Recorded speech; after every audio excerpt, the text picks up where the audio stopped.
What's up guys? Eto, nag-unboxing ako ngayon ng binili kong air fryer sa Shopee. So, napakabilis niya. In-order ko siya kahapon lang, then dumating siya agad ngayon.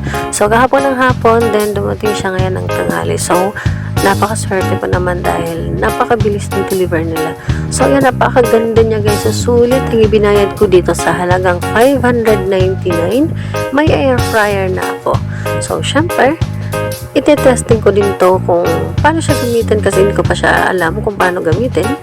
And then, itatry nga natin kung makakaluto nga ba siya agad-agad. So, ayan, meron siya mga definition, mga minutes kung gaano kahaba ang oras ng pagluto. Depende kung karne, isda, manok, may fries din, tsaka may cupcakes. So, ayan guys. So, siguradong mapaparami na naman na ang kain ko nito mamaya kasi iti-testing. Gagamitin namin ito pagluto mamaya ng buong manok. So, ayan siya guys. I-ano ko yung link nito mamaya dito sa comment section para makabili din kayo sa shop nito. So, ayan na nga. Nag-testing na. Iti-testing na nga namin. Ayan, nag-marinate na siya. Nag-marinate na siya. Kinalagyan na niya yung timpla, yung tiyan ng manok para mamaya, para masarap yung pagkakaluto nito. Ayan, ang dami nilalagay. Lagyan pa ng tambong, isang tawag nito, isang puyo ng tanglad. So, ayan. Ewan ko kasi ang tawag sa English sa tanglad. Basta yun na yun. Ayan na.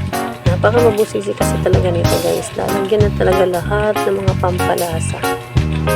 So, meron mo pa yan mamaya.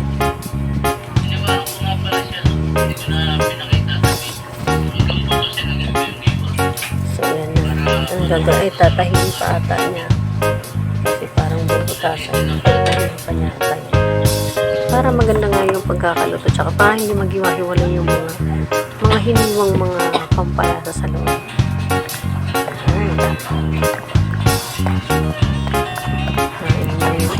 Ipapasok yung para ano, bakit mo pinasok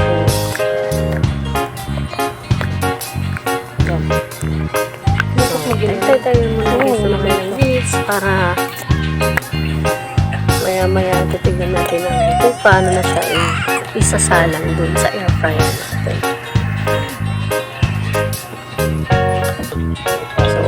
Guys, ayan, hinugasan ko na nga pala yung air fryer na yan bago i-testing. So, ayan, pinasok na. So, kasya guys yung manok sa loob niyan kasi sakto lang yung laki niya talaga. Ayan, o diba guys? Oh. I-testing na natin kung paano gamitin yung air fryer at kung paano siya magluto sa loob. Paano magluto yung manok gamit ang air fryer. So, ayan, binuhos na yung timpla dyan yung katas yun siya sa loob. So yan, iti-testing na natin pinihit ilaw yan. Ay, yung chicken to 25 18 to 25 so bali 30 minutes. Try mo kayo muna 20 minutes muna 25 minutes. Ayan, diretso mo yan, tama na. Ito na yun siya sa loob ngayon kasi umiilaw na.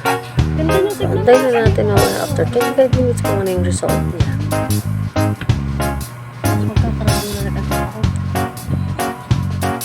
At habang nag-aantay pala kami, ay gumawa na siya ng gravy para mamaya may sausawan kami. Personalized gravy niya po ito. May sausawan kami mamaya pagkain. So, ayan. Buksan muna natin kung ano yung itsura niya. So,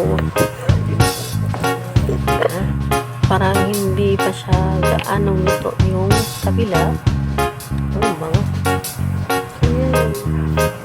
Ano yun? Ang bango niya. Tusakin mo kayo. Luto na ito lang. Pero luto na pala siya. Luto na pala siya. Parang hindi lang siya toast. Tignan. Kasi ano, walang apoy. Pero maganda nga yung ganyan lang. Ayaw kasi na parang Lantaran, pinapahugasan. tikman na natin. Tikman time na yun guys.